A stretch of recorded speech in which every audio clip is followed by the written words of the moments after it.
Hello and welcome to Be the Change, a YouTube series brought to you by Canadian Gender Equity. My name is Corey Hunter, your host, and this week I'm joined by a special guest, Katherine Naugler, who is actually an Eastern College CYCWAS graduate and a currently enrolled student at St. Thomas University. And on top of all of that, somehow you find the time also to volunteer with us at Canadian Gender Equity. So the two of us are going to be having a little conversation today about the unique risks and struggles that are facing the transgender community. And I'd like to say a special welcome to our guests at St. Thomas University who are going to be joining in this conversation and the dialogue. So thank you for your open mind today, and thank you for your inclusive attitude. To get us started, Katherine, why don't we take a moment just to talk a little bit about who the transgender community is, just to make sure that we're all on the same page with understanding who it is that we're talking about today. So, transgender is an individual identity referring to someone whose physical sex at birth and gender identity do not correlate.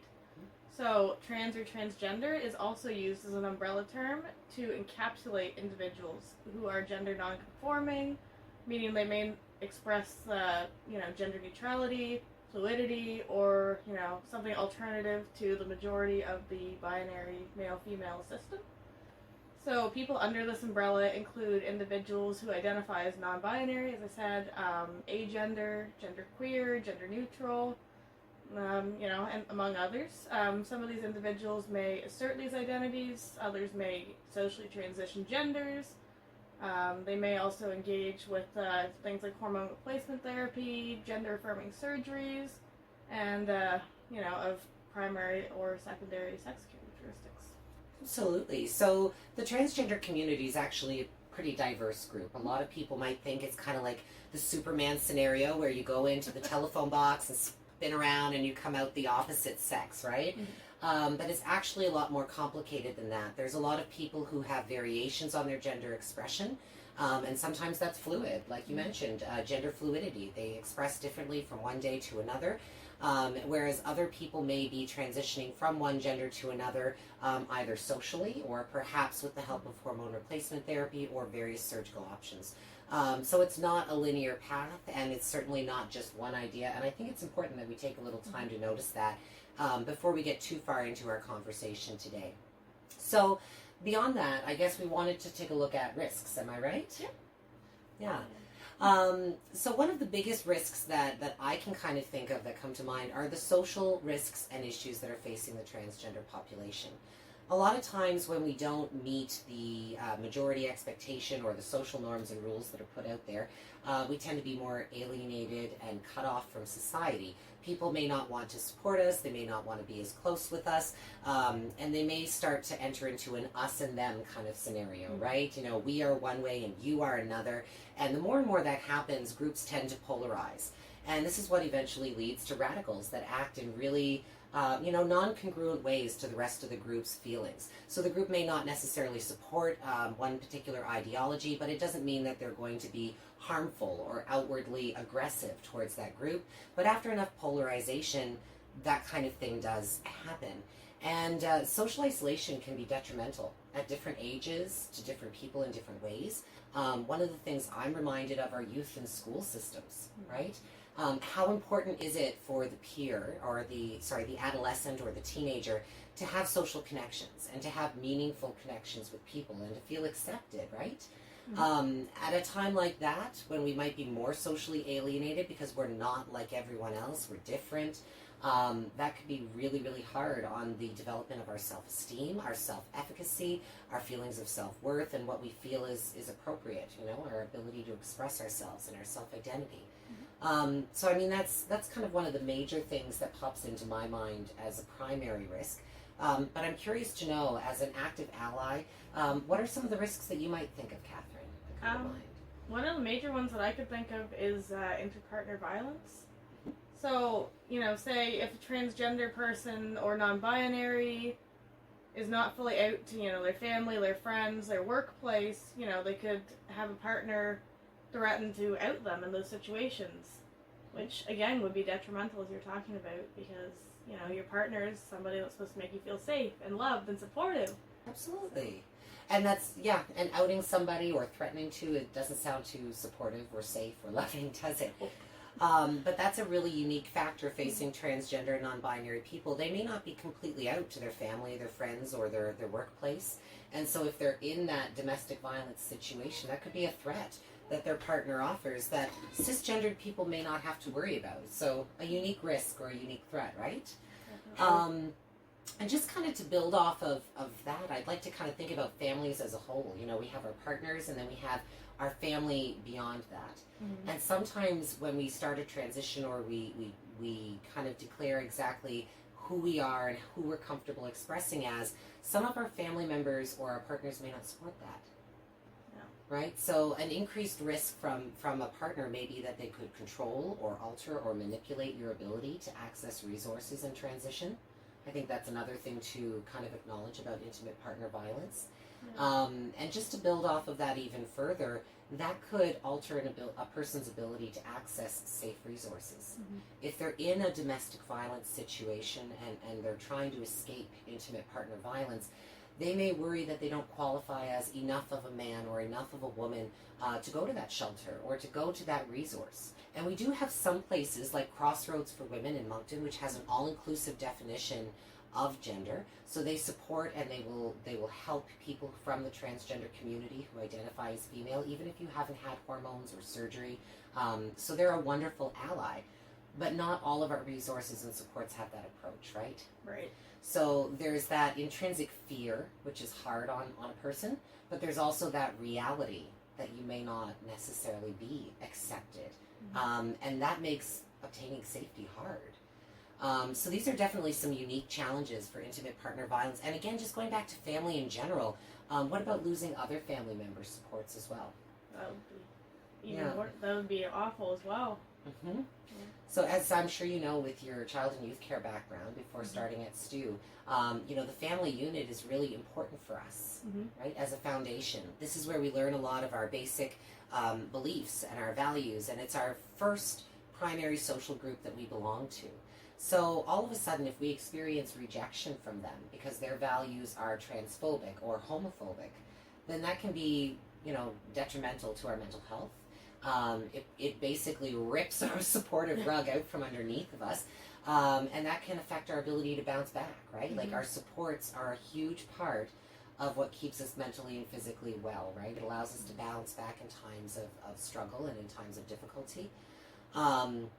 And also can be very conflicting too, right? Because you spend all that time growing up with your family and absorbing beliefs and values, and then there's a part of you that doesn't line up with it. Mm-hmm. Are you wrong or is your family wrong? And that's a really tough pill to kind of swallow and debate. So for some people, it can affect their ability to come out and to be themselves and to express themselves because they want to line up with those family values. And for others, they may face rejection, right, from the family if they are transphobic or homophobic. So how much do you know about supports for the transgender community around kind of New Brunswick, Nova Scotia, the general maritime area, Catherine? I know in Fredericton we had Clinic 554, which unfortunately as of September 30th has been forced to close, minus a few patients that have specific healthcare needs. They're still working with them a little bit until they fully close, which is a detrimental loss to our community. It is. And for those that might not know it, Clinic 554 in Fredericton actually provided support and guidance for the transgender community. So individuals that were looking to seek gender-affirming surgeries on their primary or secondary sex characteristics, people who were looking to start hormone replacement therapy that might need a therapist or a doctor or somebody like this in either to fill out paperwork or provide them support through meetings and guidance. A lot of these types of services were being provided through Clinic 554, as well as services for women, including abortions. And so the loss of this clinic is a huge impact on our community, right? And I should add, too, that the clinic was already very overloaded. This is not like a sparse place that, was not generating enough money because there wasn't enough going on. There was actually an overload of clients. And I myself, when I was in Fredericton, I explored the opportunity of possibly going there, and I wasn't able to attend because I'd already been seen at the Salvis Clinic in Moncton, which is another clinic in New Brunswick that does help and provide these same kinds of services, including an endocrinologist, a psychologist, and different individuals as such. But because I'd already been seen there and they were so overloaded with clientele, they said that they just couldn't take on another patient. They needed to keep those seats open for new people. And I think that speaks to the need for these types of clinics and these types of resources, right? They're already overloaded when they're in full swing, and this was before the closure.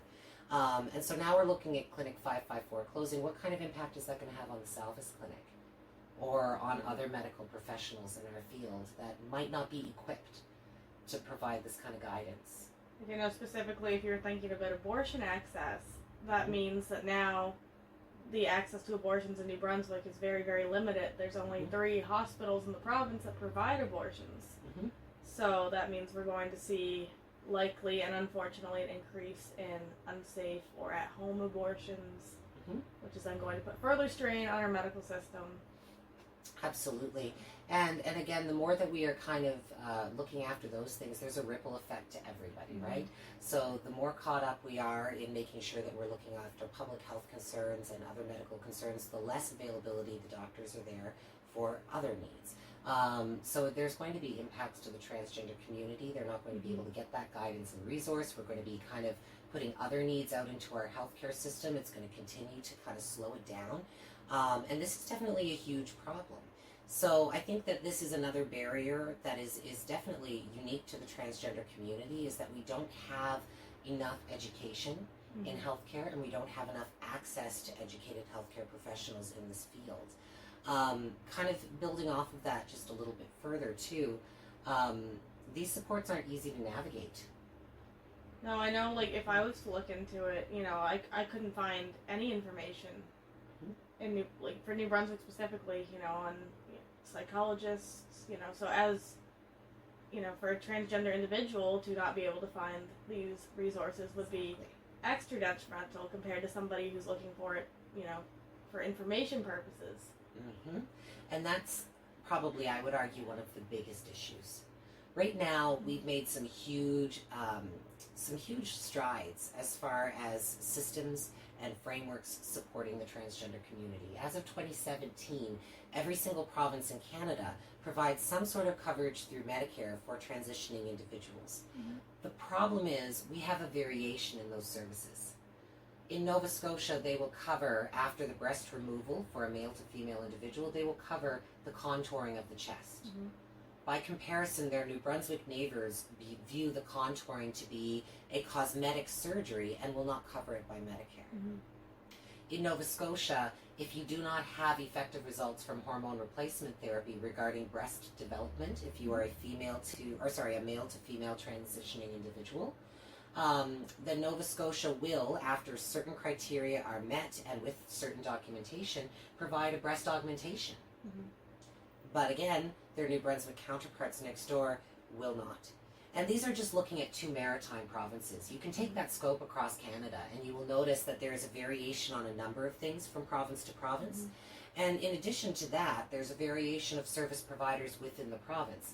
So again, let's look at that little maritime kind of lens acutely. There's only one plastic surgeon in Nova Scotia that will bill to Medicare and provide reconstructive and plastic surgeries for the transgender community. And if you don't go there, your only other option is to go to Montreal, because that is the only opportunity that has been worked out with the Nova Scotia Medicare system. So you end up having to travel up there in order to receive those surgeries and to receive those treatments. And not everybody can afford additional travel costs and things like this. A number of it is covered through Nova Scotia Medicare, again, with the right documentation, if you can find the right people. To get those papers filled out, you need to have contact with a WPATH certified individual, somebody who's up to date. And it needs to come from more than one professional. There's certain forms and certain letters of recommendation that they need to be able to fill out that can be sent to Medicare and passed along. And again, it's hard to figure out who are those WPATH certified people, who can write those letters, how do I get them off to Medicare? It can be really, really challenging. The best thing that you can do is go to Google and look up the phone number and just type in Medicare New Brunswick or Medicare Nova Scotia, find that contact number and start asking questions. And it's a sin that we have to do that, because for a lot of medical services we don't. We go to our doctor or we get referred to a specialist and all of a sudden they're instantly there. But a lot of times we need to figure out exactly, well, who is that specialist that I need? Where are they, and how can I get a hold of them? And I feel like that's a luxury most of us don't think of. When you It have is. something wrong with you, you go to a specialist. There's no extra effort put into that. It is. I think it's a privilege that many cisgender people may not recognize, that may be taken for granted. That when you go to a healthcare provider, when you go to your family physician, they know the resources to refer you to.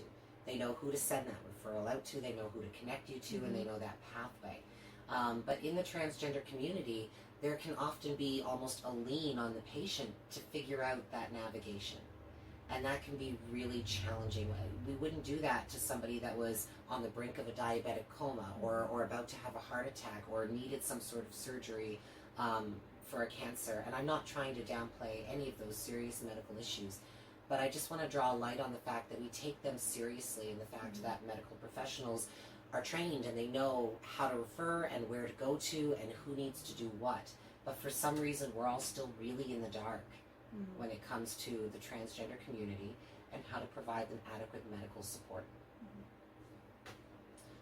So these are a couple of the really big barriers that I can kind of think of. I'm not sure if there's any others that come to mind for you, but for me, I think it has a lot to do with that, right? Like social loss, family loss, being disconnected from mainstream society, not having the same equitable, informed supports and access to it, not only geographically, but also just, by comparison of groups, cisgender to transgender peoples. Like we said, that unseen privilege, right? Additional barriers.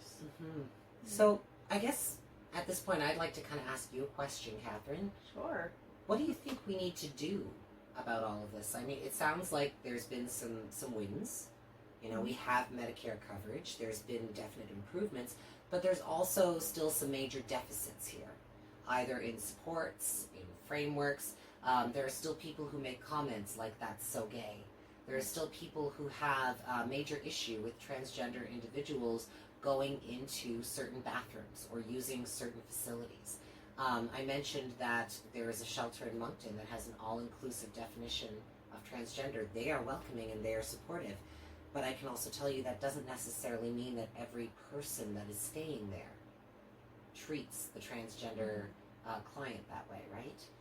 So there's still a lot of prejudice and there's still a lot of bias. There's still a lot of issues. What do we do about it? I think maybe we need to spend more time, educating others, not just in big cities and communities, but in small rural areas. Absolutely. Growing up, I didn't hear anything about the transgender community, the LGBT community. Nothing. Sex ed in middle school, high school was binary, specifically. It's very heteronormative in a lot of public health schools. And I think that's been improving a little bit, but it's still very heavily outweighed, and there's still a lot of schools it's not as visible anymore, right? Education is key, and I'd like to kind of build on that notion of education and kind of draw a connection to what we're doing here today, and also what we're doing with Canadian gender equity in general. Yourself, myself, as well as our other volunteers.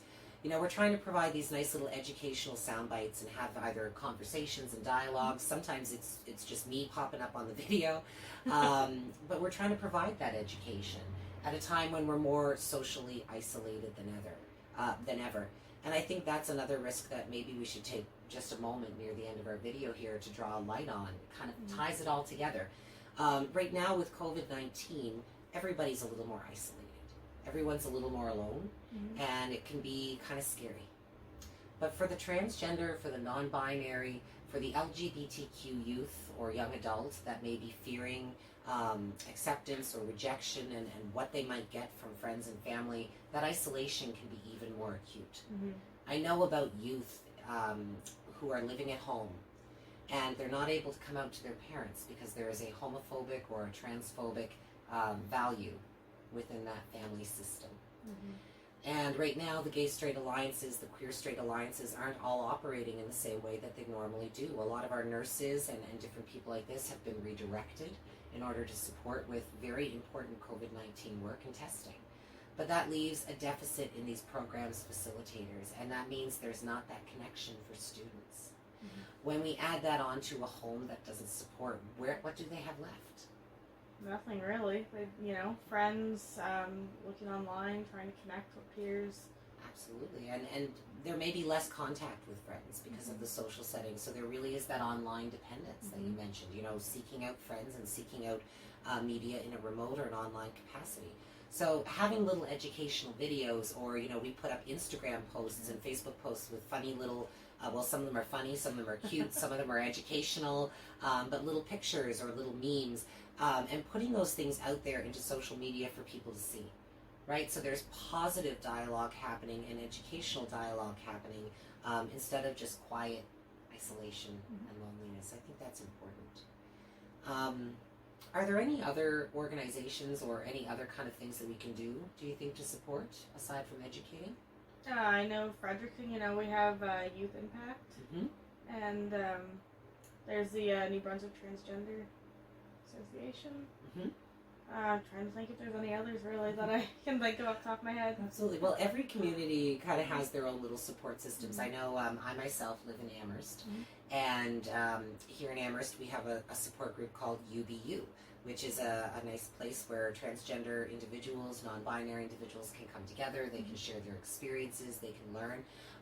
We also have PFLAG chapters that are around the Maritimes. And we have pride organizations.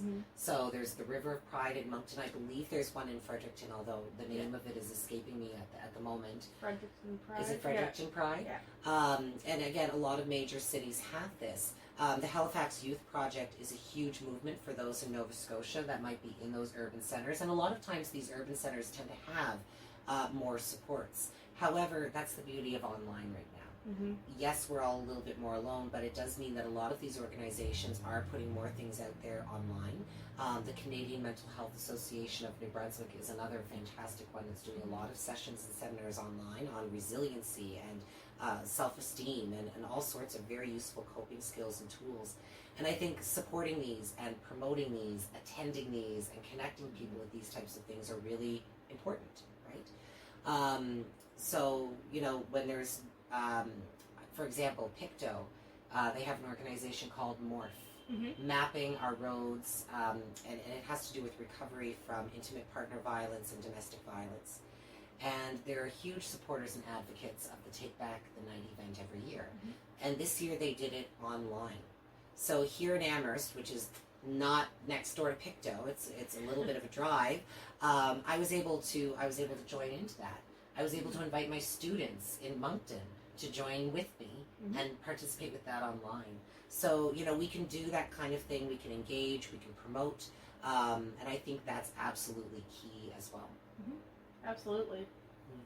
And, I think the last thing that I kind of want to talk on, if it's all right with you, is just a quick note on inclusive language. Sure. Because these first couple things, supporting organizations, going out to events, be them online or in person, these are all the more big and obvious things that we can do to be supportive. But sometimes there's a lot we can do in our day-to-day actions. For example, instead of saying he or she, we can say they. And it's much more inclusive, because what about people who don't fit into that he or she binary? Is that inclusive dialogue when we say that? It's not. So we can be mindful of our language, we can be mindful of our actions. Whenever I join on a Zoom call, I always like to put my pronouns in brackets after my name, just to help normalize that dialogue that it's okay to offer your pronouns. It's okay to ask for pronouns if you do it in a respectful fashion, because that way you know how to engage with the person appropriately. So I think there's a lot of little things like that we can do to make our spaces more inclusive. And inclusivity is paramount. Diversity is just counting numbers. It's recognizing that there's different people out there, and that's important. We need to know who's out there. We need to know all the different people that we're coming in contact with. But what takes it to the level we need is when we change our actions and our vocabulary to make it inclusive for the diversity that we see, right? So we can do big things like supporting organizations, getting out there in our community, posting things, liking things, and sharing things and creating visibility. But we can also make a huge impact in those little teeny tiny things that we do. And something I know that you've been a huge advocate for, Katherine, is speaking up.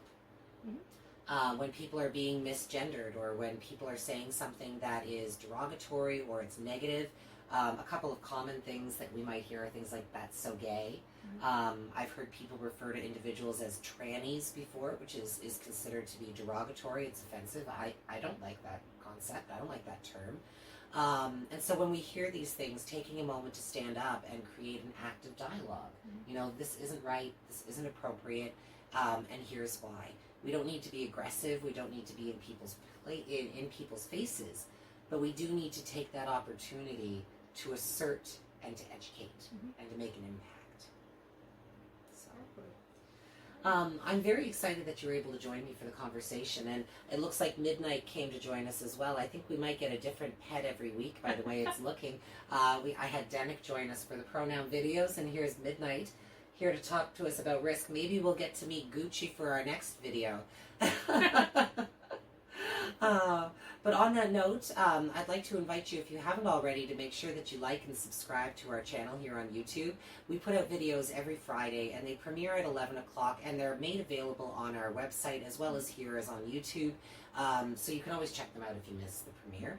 I also invite you to check out our Instagram page and our Facebook. A lot of those amazing pictures are actually created by the lovely Katherine in her efforts to be an ally. And again, it just goes to show what we can do on our personal levels, right? We can make visibility, we can be a part of that conversation, and it's important for people to be doing that, be them transgendered or cisgendered. We all need to step up and be a part of that dialogue. So check out the pictures that Katherine's been making, as well as some of the ones that myself and other volunteers have also. Check out our other videos if you haven't already. We've got some really fun ones on debunking gender, pronouns, little words, big problems, as well as a few others. And we'll also be seeing you next week for our Friday premiere. Have a great weekend. Bye.